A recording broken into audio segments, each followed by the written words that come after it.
Alors bonjour à tous. Aujourd'hui, on voit un chapitre assez important puisqu'on va passer en revue l'exploration endocavitaire des tachycardies à QRS fin, ce qui est quand même un énorme volet de l'électrophysiologie. On a un patient qui fait des tachycardies régulières à QRS fin et on le met sur table d'électrophysiologie pour, un, connaître le mécanisme de la tachycardie et deux, le traiter si possible. Et donc, on va commencer par le cas le plus simple, un cas où on se retrouve à la fin avec une exploration normale. Alors, malheureusement, on n'aura pas du coup le diagnostic pour le patient qui se plaint éventuellement de palpitations, mais ça nous permet pour nous d'avoir, on va dire, les réponses aux différentes manœuvres que l'on fait de façon systématique et organisée lorsqu'il n'y a pas d'arythmie, lorsque la situation est normale. Il faut commencer par le normal avant et bien comprendre le normal avant d'attaquer le pathologique. Alors, donc, les objectifs et les moyens, d'accord. Les objectifs, c'est un, je veux connaître les caractéristiques de base des voies de conduction de mon patient, conduction antérograde, conduction rétrograde, voilà, savoir s'il y a une dualité nodale ou pas, ça, connaître son point de Wenckebach antérograde, son point de Wenckebach rétrograde, voilà. Comment se fait la conduction via le nœud AV, d'accord, de manière antérograde et rétrograde. Ensuite, je veux savoir si le patient a une voie accessoire, d'accord, si elle est manifeste ou si elle est cachée. Et enfin, je veux essayer d'induire la tachycardie clinique. D'accord. Et voilà les moyens que vous allez utiliser à chaque fois que vous allez faire une exploration électrophysiologique pour une tachycardie régulière à QRS fin. Ça fait beaucoup de texte, mais gardez toujours cette approche systématique. Si vous gardez cette approche systématique, vous ne vous ferez pas avoir lorsque vous allez tomber sur une arythmie un petit peu atypique, une réentrée intranodale atypique, un Koumel, une tachycardie de Maheim ou je ne sais quoi. Si vous faites toutes vos explorations comme ça, c'est-à-dire de manière structurée et de manière systématique, vous ne vous ferez jamais avoir. Et le risque en électrophysiologie, c'est de se dire, bon, ça va, je sais que c'est quasiment sûr à 100% que c'est une réentrée intranodale. Allez, je ne vais pas faire toutes les manœuvres, je m'attaque à l'ablation rapido, et puis ça va aller vite comme ça. Et le risque, quand on fait ça va marcher dans 90% des cas, ou 95 ou 97% des cas, mais c'est sûr qu'à certains moments, on va se faire avoir et on va se retrouver à essayer d'ablater la voie lente, alors qu'en fait, il s'agit d'une réentrée sur une voie accessoire cachée droite ou je ne sais quoi. D'accord. Donc, il faut être systématique.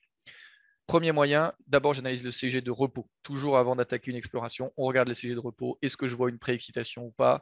Comment est le QRS de base? Comment est la conduction? Comment est le PR, etc., etc. Ensuite, si j'ai un ECG en tachycardie, ça change beaucoup de choses. Lorsqu'on met les patients en salle d'électrophysiologie, ils se plaignent en général de palpitations. Et donc la question, c'est est-ce qu'on a un tracé percritique ou pas? Et ça change beaucoup de choses. Si on n'a pas de tracé percritique, il faut être un peu plus frileux pour mettre les patients sur table d'examen parce qu'on sait que parfois, il peut s'agir de tachycardie sinusale ou d'érythmisme cardiaque ou d'autres choses. Et donc le risque d'exploration blanche est un petit peu plus important. Si vous avez un ECG en tachycardie, vous allez aussi beaucoup plus, entre guillemets, forcer pour réussir à déclencher la tachycardie, puisque vous savez qu'il en existe une. D'accord. Et une fois que vous voyez le CG en tachycardie, vous pouvez déjà, en se référant aux vidéos précédentes, hiérarchiser les hypothèses diagnostiques en fonction de ce que vous voyez sur les tracés. Ensuite, vous allez faire les mesures de base, le AH, le HV, ne serait-ce que pour savoir vérifier que lorsqu'un patient a une exploration électrophysiologique, il est scandaleux de ne pas avoir un HV de base, parce que si un jour, je ne sais pas, moi c'est un sujet âgé et qui fait d'une syncope, et ben, s'il est passé sur table, c'est trop dommage de ne pas avoir mesuré de HV. Donc on est systématique, on mesure le H, qui est un peu moins intéressant de base, puisqu'il va être très variable en fonction du système sympathique, parasympathique, de l'imprégnation du système nerveux autonome. Mais le HV, voilà, c'est ultra important d'avoir un HV pour toute exploration électrophysiologique. On fait des extrastimulus et des extrastimuli atriaux pour connaître les périodes réfractaires antérogrades et la présence ou non d'un saut de conduction antérograde. Donc, dans une exploration de tachycardie, il faut dire s'il y a oui ou non un saut de conduction antérograde. Bien sûr, on va détailler après. Un Wenckebach antérograde pour connaître le point de Wenckebach du patient. D'accord. Et notamment pour savoir comment conduit le nœud AV de façon antérograde avant toute ablation. Si on fait des ablations proches du nœud auriculo-ventriculaire, on veut savoir comment était la conduction avant, parce que si jamais on a lésé le nœud AV, on veut savoir comment c'était avant, à quel point on a éventuellement abîmé les voies de conduction antérograde, etc. Faire des extrastimuli ventriculaires pour connaître les peurs réfractaires, cette fois-ci rétrograde. Là, on stimule le ventricule et ça remonte via le nœud AV. Connaître le caractère décrémentiel ou non de la conduction rétrograde, on va voir à quoi ça correspond, et de savoir si cette conduction rétrograde est concentrique ou excentrique. Donc si elle passe par le nœud AV ou éventuellement par une voie accessoire latérale gauche, par exemple. Et dans ce cas-là, si ça passe par une voie latérale gauche, on peut avoir une activation du sinus coronaire qui se fait depuis la distalité du CS vers la partie proximale du CS, puisqu'on a une connexion à la paroi latérale, on va le voir juste après. On fait une stimulation para-icienne afin d'éliminer la présence d'une voie accessoire septale à conduction rétrograde. On va voir à quoi ça correspond après. On fait une stimulation ventriculaire avec mesure comparative du VA dans le sinus coronaire et à l'oreille droite latérale pour vérifier qu'il n'y a pas de voie accessoire latérale droite. Donc vous voyez les manœuvres, hein. On veut d'abord vérifier qu'il n'y a pas de voie accessoire latérale gauche cachée. Ensuite, on veut vérifier qu'il n'y a pas de voie accessoire septale cachée. Et après, on veut vérifier qu'il n'y a pas de voie accessoire latérale droite cachée. Voilà. Si on a éliminé ça, ça et ça, déjà, on sait qu'il n'y a pas de voie accessoire cachée. Si en plus, il n'y a pas, bien sûr, de voie accessoire sur l'électrocardiogramme de surface. On va essayer de déclencher le tachycardie clinique par stimulation. On va essayer de déclencher la tachycardie clinique par stimulation si on n'y arrive pas avec de l'isoprénaline ou éventuellement de l'atropine. Et une fois qu'on a réussi à déclencher la tachycardie, eh bien, on fera des manœuvres d'entraînement ventriculaire dont on parlera, et notamment des mesures de PPI, comme on a vu dans la vidéo sur le flotteur. Et on fera également des manœuvres de stimulation avec des extrastimuli ventriculaires en période réfractaire de vis pendant la tachycardie. Pareil, ce sont des manœuvres très utiles dont on aura l'occasion de parler, de reparler. Donc voilà, gardez toujours, quand vous faites une exploration électrophysiologique, n'oubliez pas de mesurer un HV, n'oubliez pas de faire les extrastimuli atriales, les extrasystoles atriales, le Wenckebach, les extrasystoles ventriculaires, le Wenckebach rétrograde.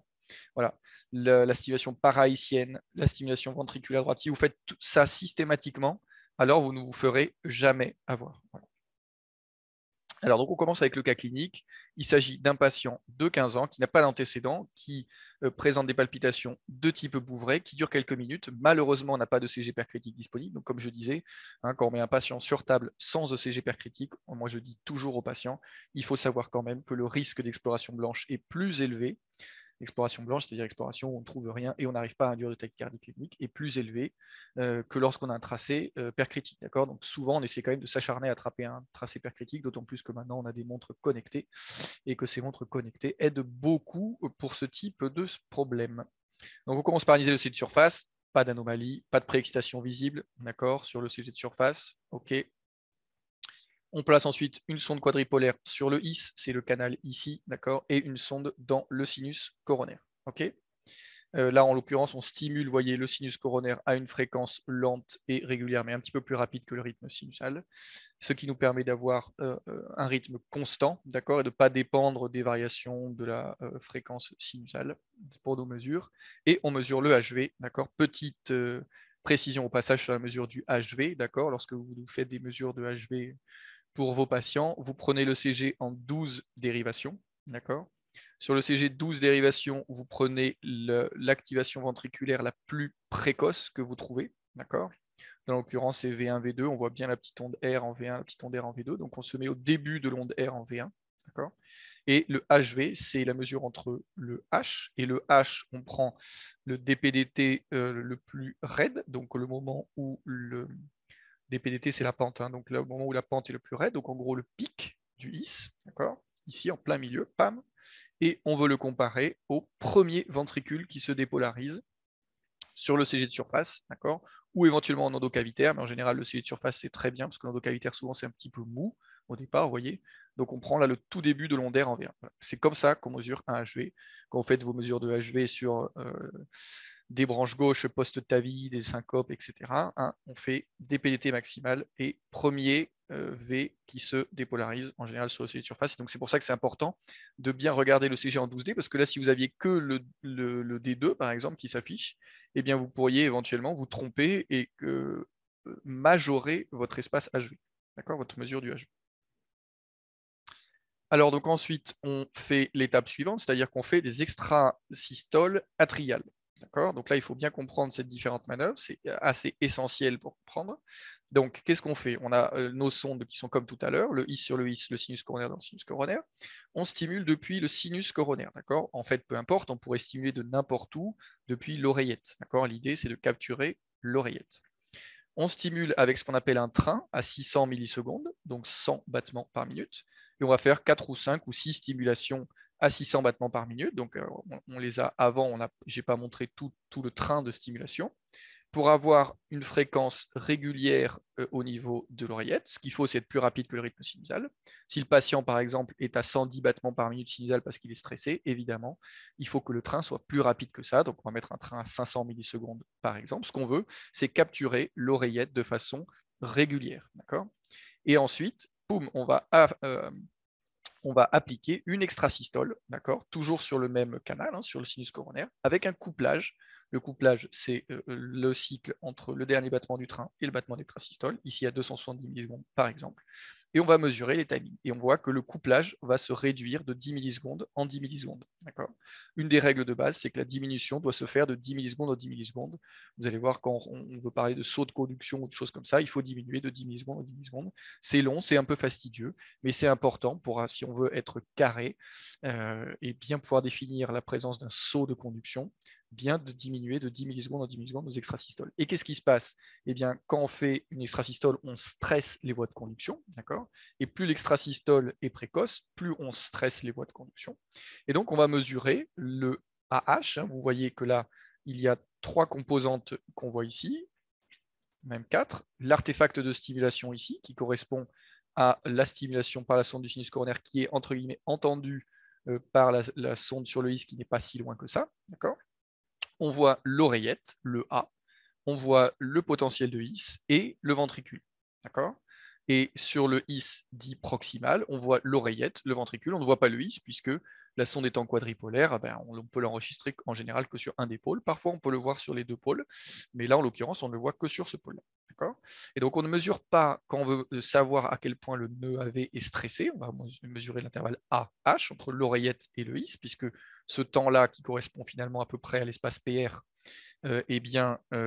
dépend du passage dans le nœud auriculo-ventriculaire, d'accord ? En gros, vous voyez que plus on fait des extrasystoles précoces, plus on allonge le PR sur l'électrocardiogramme. Voilà, ça c'est finalement des notions que vous avez très bien. Et en endocavitaire, ça se traduit par l'allongement de l'intervalle AH, d'accord ?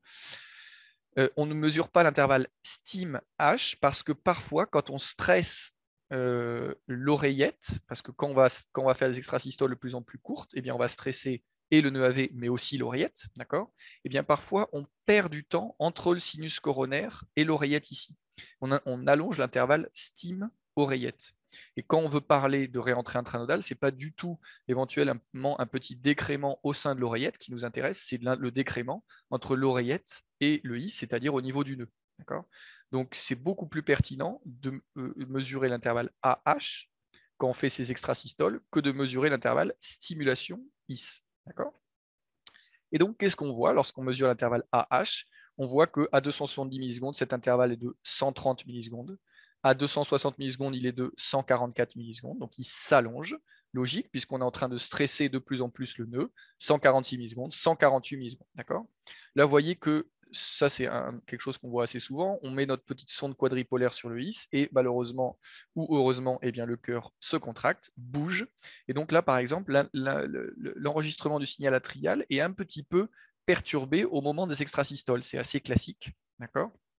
Parce que au moment des extrasystoles, eh bien, le cœur se contracte un petit peu plus rapidement, un petit peu différemment, etc. Et donc la sonde quadripolaire bouge. Et donc là, on a un signal atrial un petit peu instable, alors qu'il est très stable sur le pôle proximal. Vous voyez, sur le His proximal, on arrive à voir à chaque fois bien l'oreillette. Donc il ne faut pas hésiter à mesurer l'oreillette sur le dipôle proximal s'il y a besoin. C'est la même sonde, c'est la même. Donc elle est bien. Je veux dire, le dipôle proximal et le dipôle distal sont toujours à la même distance, donc il n'y a aucun problème. On peut mesurer le AH comme ça. D'accord ? Parce qu'ici, par exemple, on peut être un petit peu embêté pour mesurer le AH puisqu'on ne voit pas bien l'oreillette, tout simplement lié au fait que la sonde quadripolaire bouge un petit peu à l'intérieur du cœur. D'accord ? Donc, AH, AH, AH, AH, A, pas de H. D'accord ? Donc, ce qui s'est passé, c'est que plus on stresse le nœud auriculo-ventriculaire, plus le AH s'allonge parce qu'il y a un phénomène de conduction décrémentielle dans le nœud AV. Et au bout d'un moment, on a une oreillette qui ne donne pas de His, donc ça veut dire qu'on a eu un bloc dans le nœud AV. Si on n'avait pas eu d'oreillette, c'est qu'on aurait eu un bloc au niveau du tissu atrial. L'oreillette même n'aurait pas été capturée, mais là on voit que l'oreillette a été capturée, il n'y a pas de H, donc on a atteint la période réfractaire antérograde absolue du nœud AV. D'accord ? Donc là on peut dire que il y a une conduction antérograde décrémentielle du nœud AV, et il n'y a pas de saut de conduction dont on verra la définition lorsqu'on verra la réentrée intranodale, mais il n'y a pas d'allongement brutal du PR, d'accord. On voit qu'on passe de 130 à 140, à 146, à 148, et on bloque. D'accord. Donc ce patient n'a pas de saut de conduction antérograde. Ensuite, on fait une manœuvre de Wenckebach. Le Wenckebach, vous savez ce que c'est, puisque vous connaissez la notion de Wenckebach lorsque on regarde des tachycardies sur les ECG. D'accord. Et bien en endocavitaire, c'est exactement pareil. On va stimuler depuis le sinus coronaire à des fréquences croissantes, non plus avec des extrasystoles, mais avec des battements réguliers. D'accord. Donc d'abord, on commence très haut en général. C'est important de commencer très haut, très lentement, notamment pour la recherche de sauts de conduction. Donc on commence juste au-dessus de la fréquence sinusale du patient, à, je sais pas moi, à 600 millisecondes, et puis on descend 590, 580, 570. Voilà, on accélère au fur et à mesure jusqu'à arriver au point 2 dit de Wenckebach. D'accord. Là, on voit que ce stimulus-là, au niveau du sinus coronaire, toujours pareil, donc en gros, au niveau de l'oreillette, donne une onde P, puis un QRS avec un PR long. Une onde P, un PR qui s'allonge, PR qui s'allonge, PR qui s'allonge, onde P, pardon, PR qui s'allonge ici. Là, ici, stimulation avec une onde P qui est cachée dans le QRS, qui est bloquée. Stimulation, nouvelle onde P, QRS, etc. Donc là, sur le CG, on voit un phénomène de Wenckebach classique, le PR qui s'allonge, PR qui s'allonge, PR qui s'allonge, PR qui s'allonge, P bloqué. P, PR qui s'allonge, P bloqué. D'accord. Donc là, sur l'ECG, c'est facile à repérer. Et en endocavitaire, eh bien, ça va se traduire exactement pareil. Ici, on a la stimulation, l'oreillette. Donc on voit qu'il y a un délai assez important quand même entre la stimulation et l'oreillette. Le AH qui est ici, le AH qui s'allonge qui est ici, le AH qui s'allonge encore qui est ici, et le A qui ne donne pas ni de H ni de V, tout simplement. Donc c'est une onde P bloquée, tout simplement. Et on repart à nouveau avec un A, un H, un V, un A, un H, un V avec un AH qui est long. À nouveau, un A qui est bloqué que l'on ne voit pas très bien ici. Stimulation AHV, etc. D'accord. Donc on a, bon, finalement, là, c'est un phénomène assez simple, le phénomène de Wenckebach. Et à nouveau, on vérifie que c'est bien la période réfractaire du nœud AV qu'on a atteint et non pas la période réfractaire de l'oreillette, puisque l'oreillette est bien capturée au moment où il n'y a pas de QRS. D'accord. Voilà, donc là, on peut dire que le point de Wenckebach de ce patient est de 250 millisecondes. À 250 millisecondes, on bloque. D'accord. Ensuite, donc on continue notre petit schéma dont on avait parlé. On stimule depuis l'apex du ventricule droit. Donc on voit que quand on stimule cette fois-ci, on stimule non plus du sinus coronaire, mais on stimule depuis le canal appelé VD ici. D'accord. D'habitude, pendant l'exploration, on ne change pas. C'est-à-dire que là, ici, on avait appelé le canal IS1-2. Bon, ben, c'est simplement qu'on prend la même sonde et on la pousse dans le ventricule. D'accord. Et là, du coup, en général, ça s'appelle quand même IS1-2. Mais on voit bien que quand on stimule, on a un ventricule, donc on sait qu'en fait notre sonde a été poussée dans le ventricule. Là, pour un souci de compréhension, j'ai moi-même rechangé le nom, et pendant l'exploration, on ne change pas le nom du canal, on ne s'embête pas à changer le nom du canal à chaque fois qu'on bouge la sonde d'endroit. Donc parfois, il faut bien penser que peut-être que ce n'est pas parce qu'il y a marqué IS1-2 que si on a poussé la sonde dans le ventricule, cette sonde, elle n'est plus sur le IS. D'accord. Donc là, en l'occurrence, j'ai changé. La sonde, elle est à l'apex du ventricule. On voit bien qu'on est très négatif en D2, D3, comme ça, assez typique d'une stimulation apicale. Et on fait à nouveau la même chose, un train à 600 millisecondes avec des extrasystoles à 350 millisecondes, puis 340, puis 330, puis 320.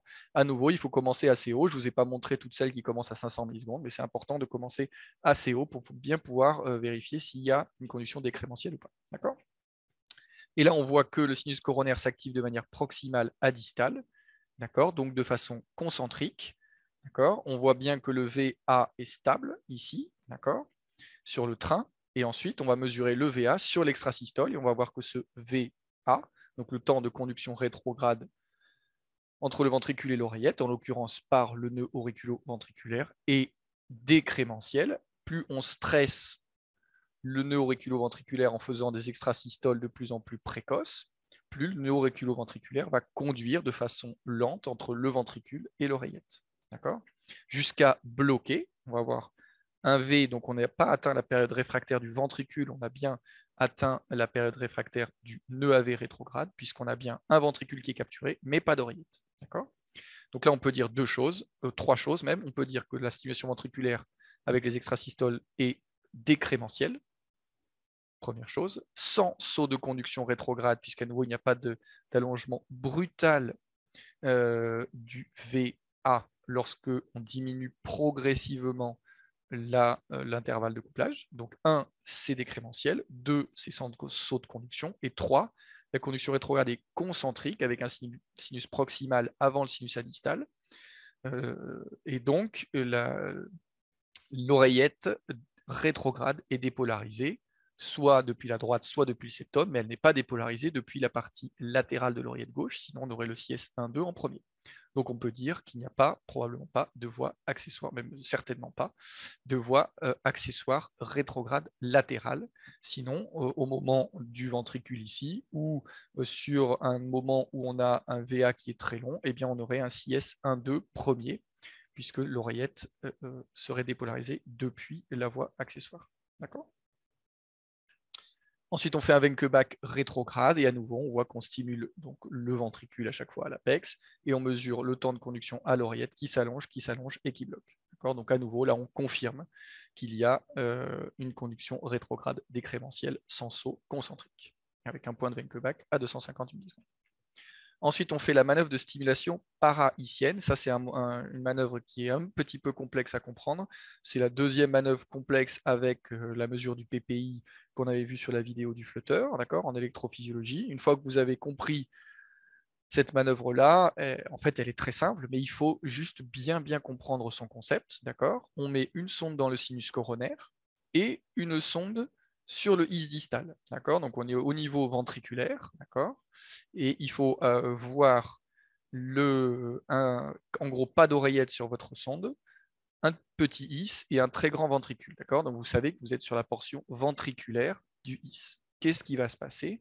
Vous allez stimuler avec une très forte amplitude, donc avec une sortie maximale, et du coup, vous allez capturer et du muscle et le is, qui est un petit peu protégé dans sa gaine, mais vous stimulez tellement fort que vous capturez et le muscle et le is, et le septum et le is.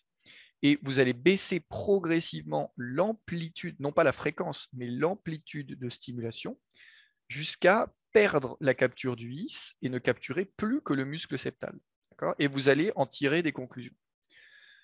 Vous voyez que là, lorsque vous capturez et le is et le septum, vous avez des QRS qui sont plus fins, que lorsque vous ne capturez que le muscle. On le voit par exemple très bien en V2. Là, vous avez une capture fusionnée avec un QRS assez fin, et là, vous avez un QRS qui est plus large. Et lorsque vous capturez le is et le septum, si vous avez une conduction uniquement par le is, vous allez avoir un temps de conduction qui est plus court lorsque vous capturez le is, que lorsque vous ne le capturez pas. Pourquoi? Parce que vous savez que la branche droite, elle est protégée dans le septum, elle n'a pas de connexion avec le tissu septal avant d'être très distale. Elle est dans une petite gaine, la branche droite. Et donc, si vous perdez la capture du is, pour pouvoir emprunter le is rétrograde, vous allez devoir dépolariser votre septum, trouver la petite zone d'embranchement entre le tissu de conduction is-purkinje et le septum et remonter dans la branche droite. Et donc ça va mettre beaucoup plus de temps. D'où le fait que votre délai entre la stimulation et votre oreillette sur le sinus coronaire va être ici par exemple à 88 millisecondes entre le moment où vous stimulez et le moment où vous avez la dépolarisation dans le sinus coronaire, donc c'est le temps de passage dans le nœud AV. Et là, vous avez un délai qui est beaucoup plus long, alors que vous stimulez à la même fréquence, donc vous ne stressez pas plus rapidement ou moins rapidement le nœud AV, ce n'est pas un phénomène décrémentiel, c'est simplement que vous allez devoir faire un long chemin, pour pouvoir dépolariser à rétro le is. Alors que si vous aviez une voie accessoire qui connectait le muscle à l'oreillette, eh ben, ce temps resterait très court. Donc ça permet de faire la différence entre la présence d'une conduction septale via uniquement les voies nodoïciennes et la présence d'une conduction septale via les voies nodoïciennes plus une voie accessoire. Pour que cette manœuvre soit interprétable, il faut qu'elle soit reproductible. Et donc, là, vous voyez, on stimule à 600 millisecondes en permanence, mais on diminue l'amplitude très progressivement en milliampères. D'abord 20 milliampères, puis 19, puis 18, etc. Et quand on arrive en général entre 2 milliampères et 6 milliampères, à peu près, grosso modo, ça dépend un petit peu du niveau de capture, de votre contact avec le septum, etc. Mais vous voyez, de manière reproductible, on a des QRS qui sont fins ici, enfin qui sont plus fins, et ensuite qui deviennent plus larges. D'accord? On voit celui-là et celui-là sont les mêmes, celui-là et celui-là sont les mêmes.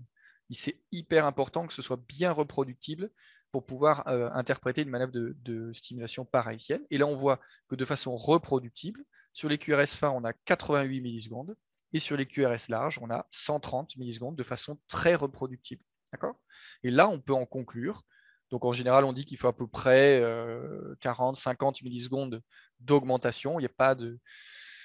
On se rend compte qu'il n'y a pas de chiffre évident, mais il faut qu'il y ait une augmentation évidente et reproductible, et au moins d'au moins, on va dire, allez, 40 millisecondes, pour qu'on puisse conclure au fait qu'il n'y a pas de connexion entre le muscle et l'oreillette, autre que via les voies de conduction. Et donc, lorsqu'on perd la capture du IS rétrograde, on se retrouve avec un allongement brutal et majeur du délai stim-oreillette. Si vous avez compris ça, que vous avez compris ce schéma-là, qui n'est pas si simple à comprendre, vous avez compris le pacing parahissien, vous avez compris globalement sa seule utilité. Sa seule utilité, globalement, c'est de dire il n'y a pas de conduction rétrograde via une voie accessoire septale cachée. C'est un moyen très simple en théorie, parce que des fois en pratique, c'est pas si facile à faire, un pacing parahissien, de bien le faire. Mais si vous avez compris qu'il faut que ce soit bien reproductible et qu'il faut qu'il y ait un allongement net pour être sûr qu'il n'y a pas de voie accessoire, et bien, vous pourrez utiliser le pacing parahissien de façon efficace. La dernière manœuvre, c'est donc, on a vérifié qu'il n'y avait pas de voie cachée latérale, puisqu'on a vu que le CS s'activait de façon proximale à distale lorsqu'on stimule le ventricule. Ensuite, on a dit qu'il n'y avait pas de voie accessoire septale rétrograde, parce qu'on a fait un pacing parahissien. Et ensuite, on va vérifier qu'il n'y a pas de voie accessoire rétrograde latérale droite, en stimulant soit depuis l'apex, soit encore mieux depuis la paroi latérale du ventricule droit. Et on va mesurer le temps entre la stimulation et le délai à l'oreillette droite, et entre la stimulation et le délai au sinus coronaire.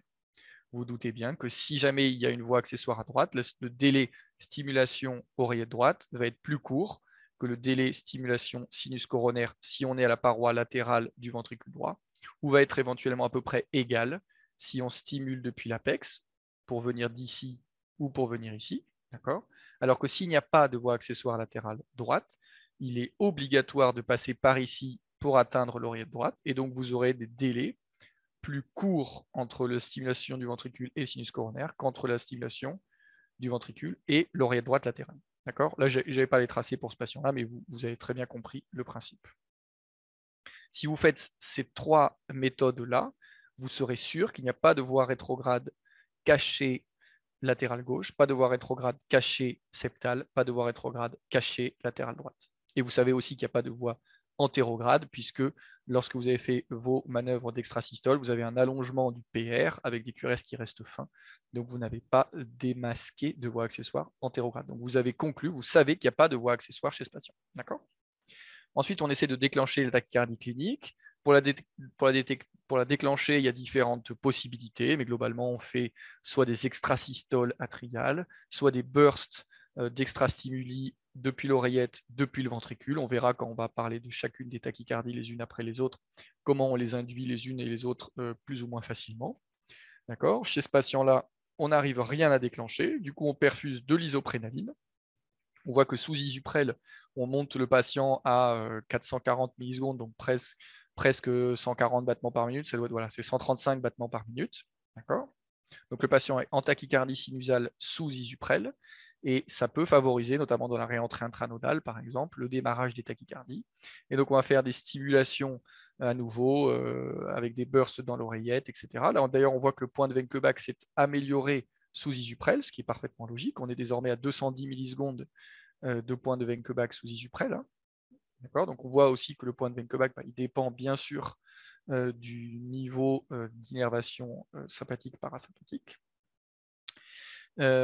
Ensuite, on essaie de mettre un petit peu d'atropine, qui est vagolytique en plus, qui fait encore majorer la tachycardie sinusale de base, et on n'arrive toujours pas à induire d'arythmie. D'accord ? Quand on est dans une situation comme ça, eh bien, on est un petit peu bloqué. D'accord ? On explique au patient qu'on a 1, pas trouvé de voie accessoire antérograde, 2, pas trouvé de voie accessoire rétrograde, 3, pas trouvé de saut de conduction. Donc on n'a pas trouvé d'ingrédient classique pour des mécanismes de tachycardie jonctionnelle qu'on a l'habitude de voir et donc qu'on pourrait traiter. Et qu'on n'a pas réussi à déclencher de tachycardie, par exemple une tachycardie atriale. Les tachycardies atriales, on sait que les tachycardies atriales focales, par exemple, ça peut être des tachycardies un petit peu difficiles à déclencher. Et donc, on explique aux patients qu'on n'a pas le diagnostic, que le diagnostic reste en suspens et qu'il faudra peut-être obtenir un tracé pair critique avant d'espérer éventuellement un jour traiter son arythmie par ablation, puisque là, on n'a pas été capable de l'induire. Petit tips aussi, hein, on essaye d'éviter au maximum la prémédication chez ces patients-là parce qu'on sait que le niveau de tonus adrénergique élevé augmente la probabilité de réussir à déclencher une tachycardie, surtout si c'est une réentrée intranodale. Et donc, du coup, on essaye d'éviter de trop les prémédiquer et de même, on essaye d'éviter de les faire sous anesthésie générale ou sous sédation importante si possible, parce que il faut savoir qu'on augmente la probabilité d'une exploration blanche lorsqu'on fait ça. Bien sûr, si on le fait chez les enfants, on le fait sous anesthésie générale. Bien sûr, si on le fait, si les gens nous disent qu'ils sont trop stressés et qu'ils n'arriveront pas à tenir sur la table, on le fait quand même sous anesthésie générale. Mais on leur explique que la probabilité, notamment en cas de réentrée intranodale, d'exploration blanche est beaucoup plus importante. Voilà, écoutez, pour l'exploration électrophysiologique normale. Vous avez compris sur cette vidéo comment on regarde s'il y a un saut de conduction ou pas, et ce qu'on constate quand il n'y a pas de saut de conduction, comment on regarde s'il y a une voie accessoire rétrograde ou pas, et ce qu'on constate quand il n'y a pas de voie accessoire rétrograde ou pas, quand il n'y a pas de voie accessoire rétrograde, et comment on essaie de déclencher une tachycardie, et ce qui se passe lorsqu'on n'arrive pas à déclencher de tachycardie. Donc vous voyez une exploration parfaitement normale chez un sujet jeune et sain. Bien sûr, les prochaines fois, nous verrons la pathologie. Je vous remercie pour votre attention.